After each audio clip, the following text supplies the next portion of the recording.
Page 9 po ito ha. Paghatol sa kapwa is subtitle.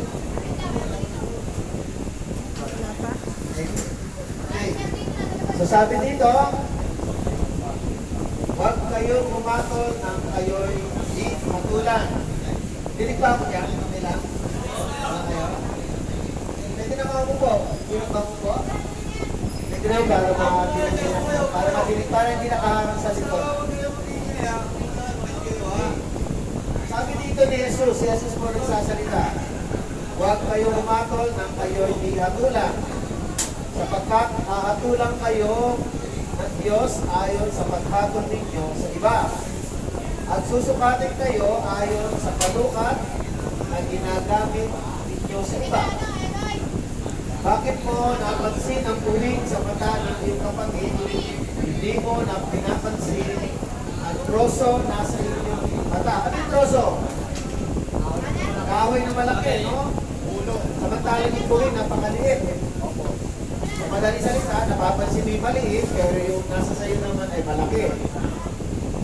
Paano mo nasasabi sa iyong kapatid, halika't aalisin ko ang puwing ko, gayong troso at nasa mata mo.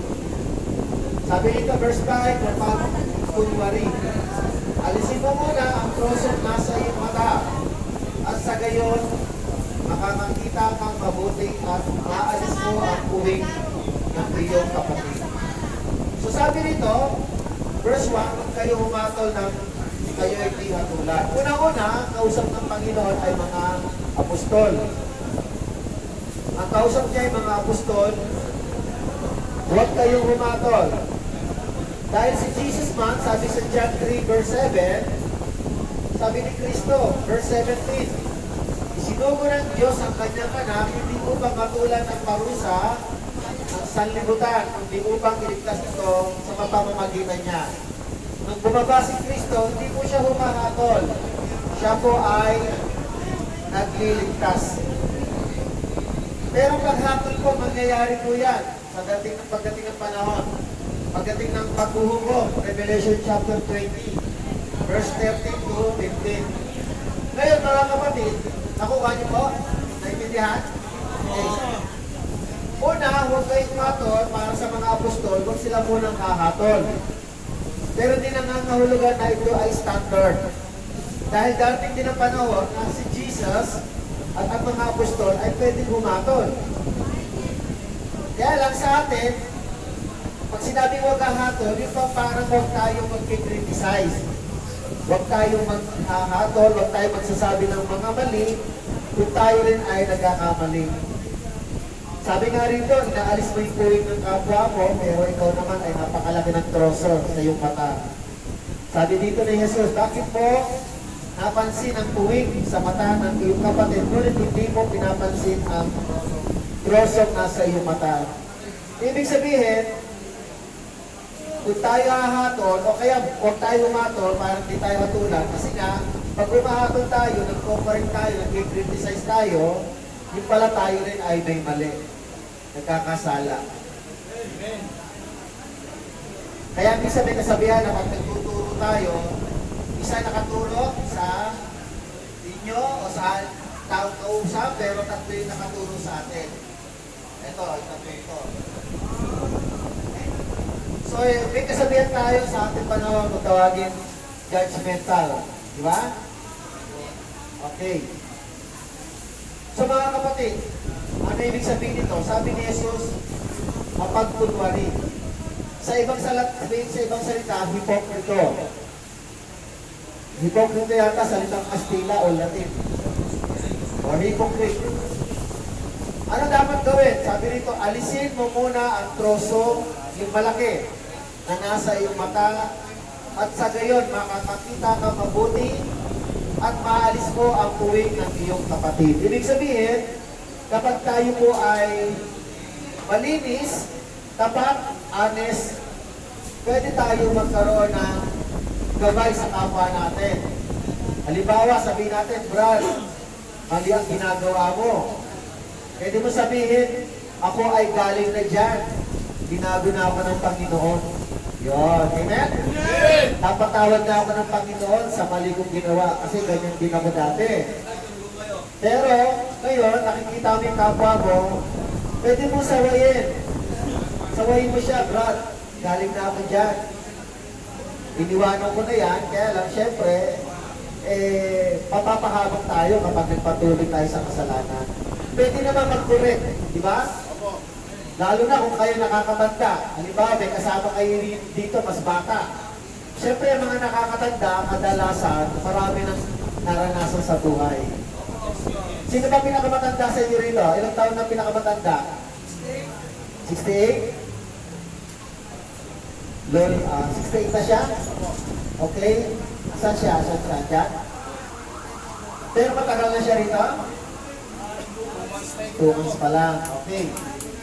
So, ang mga katulad niya, 68, o kaya senior citizen na, may masasabi siyang karanasan na pwede makatulong sa mga mas bata. Pero kung siya po ay patuloy sa kasalanan, halimbawa, ganun din ang ginagawa niya, mahirapan siya magtama. Tama ba ako? Mahirap siya mag-correct dahil siya mismo ay ginagawa na rin yun. Pero kung siya po ay nalagpasan na ang mga ganun pagsubok, pwede naman siya magbigay ng advice. Kaya nga sabi dito ng Panginoon, pwede naman humatol eh. Kaya lang sabi ng Panginoon, alisin mo muna ang troso na sa ibata. Pwede humatol. Hindi literal na binanggit na pwede humatol. Kaya lang, para tayo makahatol, alisin muna natin yung bara sa mata natin para mas maliwanag yung nakikita natin. Ang ibig sabihin lang nun, alisin natin ang ating dumi sa ating sarili, pagsisihan natin ating mga kasalanan, upang tayo makatulong sa iba nating kapwa. Nakukuha niyo po? So yung nakaharap sa mata natin, hindi natin makikita ang paningin natin, yung ating nilalakaran, ating ginagawa, kung may nakaharap sa mata natin. Paano ito lang po, halimbawa lang, paano makakapag-testigo ang isang bulag? Diba? Bulag na 2 mata. Pwede ba sabihin ng bulag, nakita ko. Sinaksak, pinatay. Pwede ba makapag-testigo yung bulag? O, yun ang ibig sabihin. Kailangan maliwanag yung mata para makita niya ng maliwanag ang kapwa niya at pwede na siya pagkabay, tumulong, i-correct, lalo na kung siya man ay nagdaan sa ganong pagsubok. Ngayon, ang mga humahatol na hindi nililinis ang sarili, ang sabi ni Jesus ay mapagkunwari. Pero sabi ni Kristo, pwede naman din siguro dahil alisin muna yung dumi sa mata para makita niya ng maliwanag at makapaggabay siya, makapagturo siya, at makapag-correct siya sa kapwa niya. Amen? Amen! Sabi dito sa verse 6, ano sabi sa verse 6? Huwag ninyong ibigay sa mga aso ang banal na bagay. Baka pagkatapos ay kayo paangbalingan at sakmalin nila. Huwag ninyong ihagi sa baboy ang inyong mga perlas sapagkat yuyurakan lamang nila ang mga iyon. Okay, so do not judge, yun lang naman, para hindi ka hatulan. Alam niyo po, minsan yung mga mangangaral, sabi ni Pablo, sabi ni James, basahin ko lang yung sinabi ni James, Santiago, page 297. Basahin ni Francis. Santiago 3, verse 1 to 2. Isa sa mga mangangaral, sa mga marurunong, pinag-iingat tayo ni James na humatol dahil tayo raw hahatulan din. Masikip ang paghatol sa mga... Santiago 3, verse 1 to 2. Page 297, pakilakas. Mga kapatid, huwag manghangad ng maging guro ang marami sa inyo. Dahil alam ninyo na tayong mga nagtuturo ay hahatulan ng mas higit kaysa iba. Verse 2. Hanggat tayong lahat ay nagkakamali sa iba't ibang paraan. Ang sino mang hindi nagkakamali sa kanyang pananalita ay isang taong ganap at marunong magpigil sa sarili. Salamat, Brother Francis. Okay, sa mga marunong, sabi ni James, yung mga leader yung mga apostol na kasama niya sa Jerusalem, sinasabi niya na tayong mga nakakaalam ng kabutihan, o paparaphrase ko lang, mas mabigat ang paghatol sa atin sapagkat tayo ay tuturo. Kaya mag-ingat po tayong humakol. Kaya sinasabi lang din ni James, na kailangan, bago natin hatulan ng isang tao, kailangan meron tayong malinis na puso, malinis na paningin at konsensya. Minsan sinabi ni Jesus, sumatol kayo ayon sa inyong, di ba, na may verse na gano'n, di ko lang matanda ko ng verse. Sumatol kayo na ayon sa inyong nakikita. Kasi ang mga apostol, hahatol din sila iuupo sa 12 trono na nakalaan para sa langit. Na sila ay mag-judge din pagdating ng panahon. Yan ay pangako ng Panginoong Jesus. Kaya mga kapatid, tayo po ay hindi binabayagan ng Panginoon na tumingin ng masama sa kapwa. Magiging hipokrito po tayo. Pero, kung tayo man ay nakakakita ng mas malibawa, mahal ko sa buhay, kapatid ko. Halimbawa, anak mo, na naliligaw ng landas, tulungan mo. Pwede mo sabihin sa kanya yung mali niyang ginagawa. Bilang anak, at ikaw ay magulang. Kaya lang, yun nga lang, baka sabihin ng anak mo, kayo nga, tatay, ganun din ginagawa mo. So, yun ang ibig sabihin ng Kristo. Kailangan maging matuwid muna ang tatay, kailangan maging maayos muna ang tatay, para pag siya'y nag-correct, hindi babalik sa kanya yung kanyang pag-correct. Amen? Amen! Ganun din sa kapwa natin. And then sabi rito sa verse 6, huwag ninyo ibigay sa mga aso ang mga banal na bagay. Mga pagkatapos ay kayo ay balingan at sakmalin nila. Ano ibig sabihin nito? Yung mga banal na bagay, huwag ibigay sa aso. Ito po ay para sa mga hindi mananampalataya. Ang bawat banal na bagay, yung pagkahatol o pagtatama, yung peace offering, yung correction. Minsan, pag sinasabi mong i-correct yung tao, ito ang kinokorek mo ay, halimbawa lang, ikaw ay matuwid, pero ang kinokorek mo aso, sasakbalin ka lang doon. Ibig sabihin, yung mga hindi matuwid, yung mga hindi Kristiyano, hindi nakakaunawa sa Panginoon, kapag itinatama mo naman, baka balikan ka, sakbalin ka. Yun ay tinuturing na aso. Sabi nito, huwag ninyong ihagi sa baboy ang inyong mga perla sapagkat pinurakan lamang nila ang mga iyon. Alam niyo po, ang mga Hudyo, meron din silang kasabihan. Sabi ni Pedro, sa 2 Pedro chapter 2, verse 21 to 23, sino pwede magbasa? Ulit? Page 402. 2 Pedro chapter 2, verse 21 to 23. Ito sinasabi ni Pedro. Sige, Francis, magbasa. 2 Pedro. Page 402. 2 Pedro chapter 2, verse 21 to 23.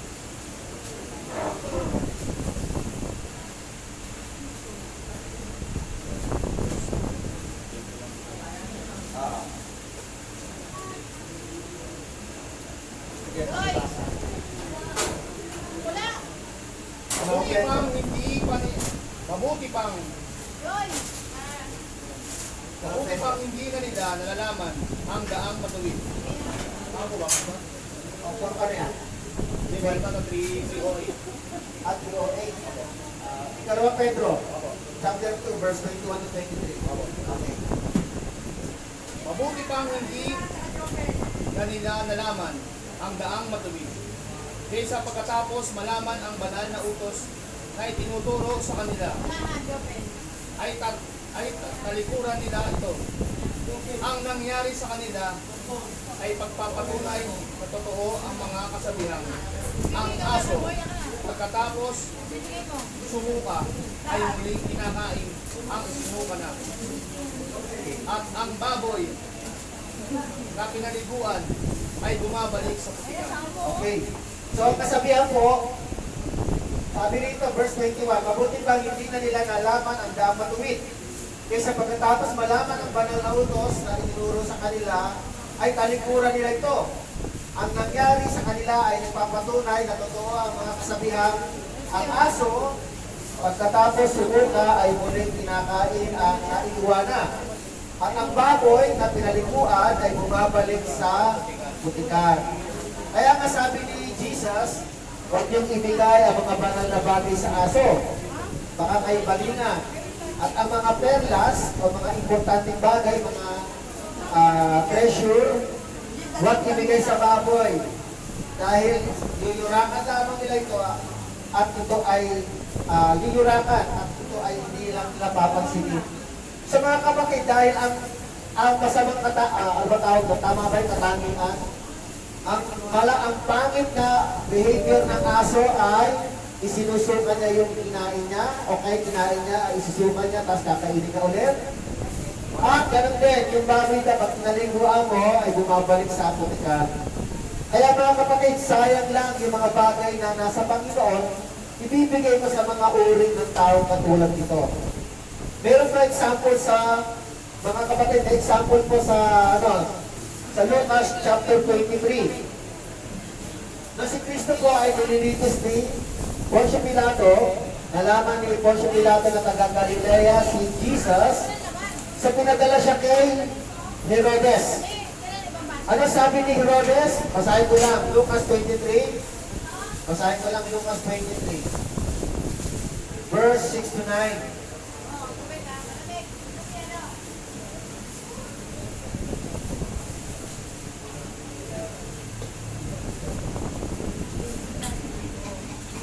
Sabi dito mga kapatid, nang marinig ito ni Pilato, nililitis si Jesus, tinanong niya kung si Jesus ay taga Galilea nga. At nang malaman niya si Jesus ay apat ni Haring Herodes, ipinadala niya si Jesus. Kaya kay Herodes, na nagkataon nasa Jerusalem ng mga araw na iyon.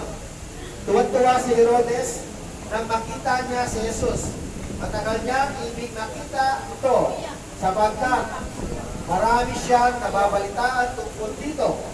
Umasa si Herodes na gagawa si Jesus na ilang himala at nais niya makita iyon. Marami siyang itinanong kay Jesus, ngunit hindi ito sumagot kahit minsan. Mga kapatid, hindi po nagpakita ng himala si Jesus kay Herodes. Hindi rin po nagpakita o nagsumasagot si Jesus sa mga tanong ni Herodes. Bakit? Sayang lang po, yuyurakan lang ni Herodes yun. Ayaw ni Jesus ibigay ang mga banal na bagay kay Herodes. Ayaw ni Jesus, sagutin ni Jesus ang mga tanong ni Herodes na walang kwenta. Amen? Amen! Yung mga walang kwenta, sasayangin lang yung salita ni Jesus.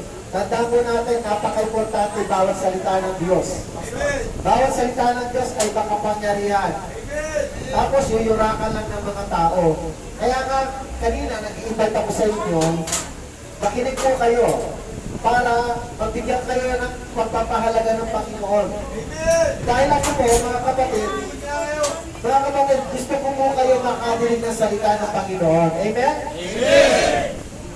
Gusto ko ipagkaloob sa inyo yung banal na bagay. Kaya lang kung tatanggihan ninyo, mapapabilang kayo sa baboy o kaya aso. Amen? Amen! Pero binibigay ko po yun. Gusto ko iparinig sa inyo ang salita ng Panginoon. Upang tayo po ay matuto sa Kanya.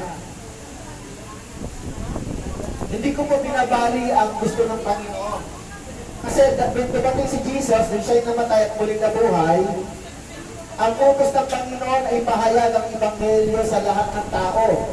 Sabi nga ni Jesus, dumating ako hindi para sa matuwid, kundi para sa mga makasalanan. Kaya ang mga salita ng Panginoon ay nakalaan sa amin lahat. Nasa inyo na lang yun kung yuyurakan ninyo ang salita ng Panginoon. Amen? Amen! Pero sana wag, napakahalaga po nito. Ililigtas po tayo ng salita ni Jesus. Okay.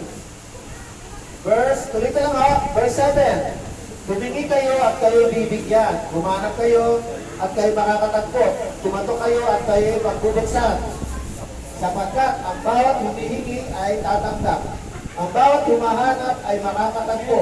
At ang bawat kumakatok ay pagbubuksan. Bibigyan ba ninyo ng bato ang inyong anak kapag siya'y humihingi ng tinapay?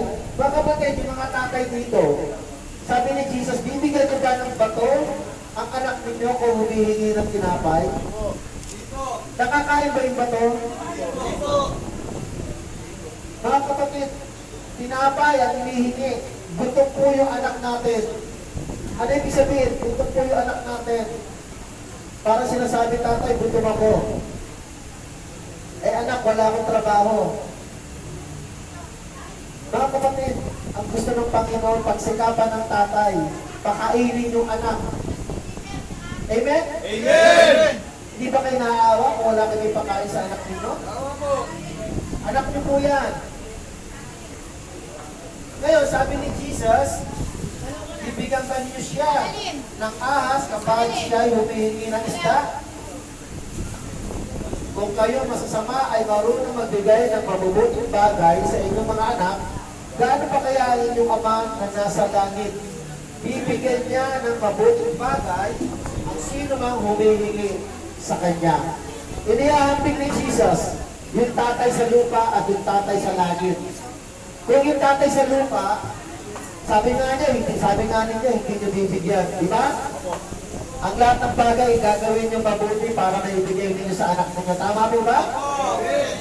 Sabi ni Jesus ko, ang mga tatay sa lupa, sabi nga niya, masasamang tatay eh, ay nagbibigay ng mabuti sa kanyang anak. Ano pa kaya yung Diyos Ama na walang bahid ng kasamaan ay magbibigay ng masugid na mabuti para sa kanyang anak? Kayo po ay itinuturing na anak ng Diyos. Ang sino man pinuspos ng banal na Espiritu ay itinuturing ng anak ng Diyos. Ang sino man tumanggap kay Jesus, John chapter 1 verse 12, nanalig at tinanggap si Kristo sa kanyang puso bilang Panginoon, ay nagkakaroon ng karapatang maging anak ng Diyos. Kaya kayo mga kapatid ay mga anak ng Diyos kung tinanggap ninyo si Jesus. Amen? Amen! Ngayon, ang tanong, pababayaan ba kayo ng tatay ninyo sa langit? So, ang requirements po, mga kapatid, sabi ni Jesus, humingi kayo. Kayo ay bibigyan. Kayo po may humihingi na? Ano ba yung hinihingi ninyo? Ano yung hinihingi ninyo? Ha? Kalayaan. Tama po yun. Gusto nyo nang tumulong sa inyong mga anak. Tama ba ko? Gusto nyo tulungan yung mga magulang ninyo na nag-iisa. Gusto nyo tulungan yung mga kapatid ninyo na kailangan kayo sa kanila. Gusto nyo tulungan ang inyong mga asawa na nangungulila sa inyo. Kaya kayo ay, sabi ng Panginoon, humingi kayo. Kayo bibigyan. Ano pa? Lumanap kayo at kayo makakatagpo. Ibig sabihin, gumawa kayo ng paraan. Alam niyo ba, mga tatay, kilala po sa paggawa ng paraan. Ang paraan ba ay pinapaubayan nyo na sa mga asawa ninyo? Kayo po, tayo po tatay ay sinutulungan maging matalino, gumawa ng paraan, mag-diskarte. Sabi rito, umanap kayo at kayo makakatagpo, pumato kayo at kayo'y magbubuksan.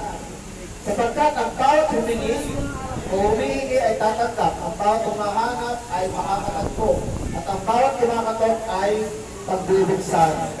Meron bang rejection dito si Jesus? Hindi. Ano ko po? May rejection ba siya? Sinasabi niya ba na pag kayo kumatok, pagsasaraduhan ko kayo. Kapag humingi kayo, sorry, hindi ko kayo pagbibigyan. Meron ba gano'n? Lahat po ng mga tinatawag na open door of blessing ay bukas na bukas sa Panginoon. Humingi kayo, bibigyan.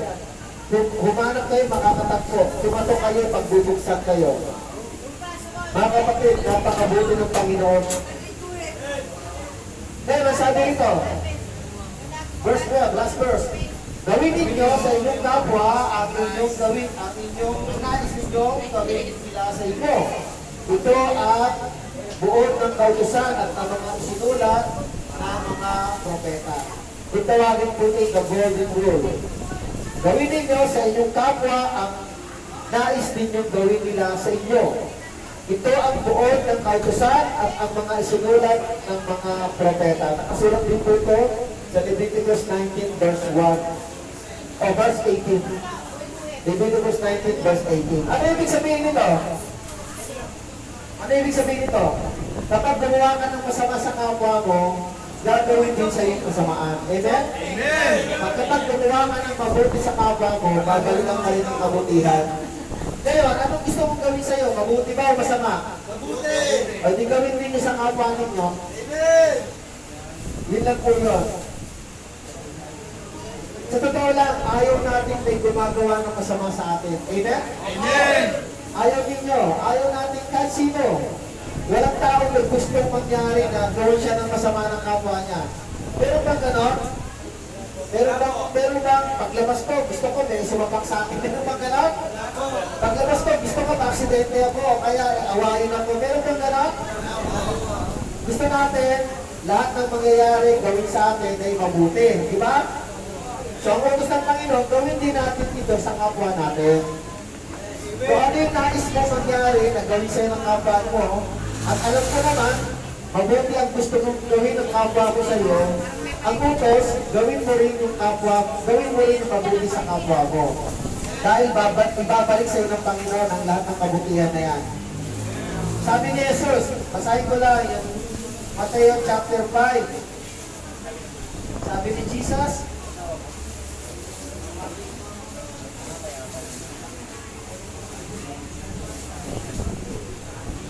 Mateo 5, verse 7, pinagpala ang mga mahabagi sa pagkakahabatan sila ng Diyos. Kung ikaw ay maawain, naaawa ka sa kapwa mo, ibabalik sa iyo ng Panginoon, maaawa din siya sa iyo. Pinagpapala ang mga may malinis na puso sapagkat makikita nila ang Diyos. Gagantihan ka rin ng Diyos kapag malinis ang puso mo. Pinagpala ang mga gumagawa ng paraan para sa kapayapaan. Halimbawa, ayaw mong may kaaway ka, nakikipagkasundo ka, sapagkat sila tuturing ng mga anak ng Diyos. Kaya na muna, ibabalik ng Panginoon yung mga magagandang bagay na ginawa mo sa kapwa mo. Amen! Kaya mga kapatid, kung gagawa ka ng kabutihan sa kapwa mo, babalik din sa iyo yan. Ang kabutihan na yan. Kaya kung gagawa ka ng masama, meron din mangyayari sa iyo masama. Tandaan po natin, bawat kasalanan ginawa natin, hindi natutulog ang Diyos, nalalaman niya yan. Walang kasalanan na hindi pinalagpas ng Diyos na may katapat na kaparusahan. Tandaan po natin yan. Kaya nga, gawin natin ang kabutihan sa kapwa natin dahil umasa ka na gagawin din ng Diyos ang mabuti para sa iyo. Kapag ikaw ay nagpagandang loob, ang Diyos na mismo gaganti sa iyo ng magandang loob. Kaya gawin ninyo, yung nais gawin sa iyo ng kapwa mo, gawin mo rin sa Kanya. Halimbawa, may dalaw, lagi ko example to, walang pagkain. Yung kapwa mo, bigyan mo. Dahil baka may pagkagalaw yan, magbigay din siya sa'yo. May pangangailangan, bigyan mo. Dahil yung panahon, ang Diyos ang babawi at gaganti ng pagpapala sa'yo. Dalawa pwedeng gumanti. Yung kapwa mo, gagantihan ka ng kabutihan at ang Diyos. Ayaw mo lang? Dalawa yung pwedeng gumanti sa'yo ng pagpapala. Yung kapwa mo ginawa mo ng mabuti at ang Diyos. Amen? Amen! So sana naintindihan nyo. Oo, Pastor! So alam ko na hindi lahat ay nakikinig at hindi lahat ay tumatanggap. Ako'y nakikiusap na huwag nyo lang yuri-hirakan ang salita ng Panginoon. Amen? Amen! Kung hindi nyo man naintindihan ngayon, may Bible dyan, basahin ninyo, mahirap po kayo. May Bible ko ba kayo? Ha? Meron pa? Basahin ninyo. Ano ba study natin ngayon? Mateo chapter 7, verse 1 to 12. Basahin niyo po yan. Bababasa niyo po at maalala niyo yung teaching natin ngayon. Mga kapatid, para sa ating lahat yan, lalo na sa inyo. Lalo sa inyo. Binibigyan kayo ng pagkakataon. Sabi ng Panginoon, humanap kayo, bumili kayo, kumatok kayo sa Kanya. Manalangin kayo sa Kanya. Pag sumama kayo sa Kanya, hindi kayo pababayaan ng Panginoon, ipagkakaloob ang inyong kahilingan ng ating Panginoon. Amen? Amen! Pabor na pabor sa inyo po ito. Sana naman makita ninyo kung gaano kabuti ang Diyos. Hindi siya nagpapabaya. Siya po ay nagbibigay ng pagpapala sa mga naghahanap, kumakatok at humihingi sa Kanya. Pangako niya yun. Pangako niya yun. Okay, sige po, mananalangin po ako.